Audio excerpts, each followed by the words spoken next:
Hello, मी गीता. या कडकडीत उन्हाळ्यामध्ये आपण दिवसभरामध्ये एकदा का होईना ही लिंबू शिकंजी प्यायलाच हवी. आता ही बनवायची कशी ते तुमच्यासोबत शेअर करते. सगळ्यात अगोदर एका भांड्यामध्ये आपल्याला 2 चमचे साखर टाकून घ्यायची आहे आणि मी या ठिकाणी 1 ग्लास बनवणार आहे, त्यामुळे 1 ग्लास पाणी टाकून घेतलेलं आहे.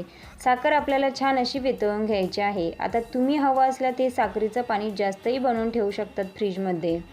इकडे आपली साखर छान अशी वितळलेली आहे. आता एका ग्लासमध्ये आपल्याला थोडंसं काळं मीठ घ्यायचं आहे आणि त्यानंतर जलजिरा पावडर. शिकंजीमध्ये हे 2-4 वस्तू ज्या आहे ना त्या खूप इम्पॉर्टंट असतात. त्याने शिकंजी खूप भारी होते. आणि त्यानंतर आपल्याला घ्यायचा आहे लिंबाचा रस आणि सब्जाचे बी मी अगोदर भिजत घालून ठेवले होते. ते 3 चमचे यामध्ये टाकून घेणार आहे. आता छान असं याला मिक्स करून घेतलेलं आहे आणि जे आपण साखरेचं पाणी बनवून घेतलं होतं ते फ्रीजमध्ये मी थोड्या वेळ ठेवून दिलं होतं, जेणेकरून ते छान थंड होईल. आणि मग आपल्याला यामध्ये छान असं ओतून घ्यायचं आहे. बघा, इतकी मस्त होते ही लिंबू शिकंजी. या उन्हाळ्यामध्ये तुम्ही नक्की बनवून बघा. आपल्या शरीरासाठी पण खूप छान असते ही. तर चला, आता मी मस्त अशी एन्जॉय करते. बाय.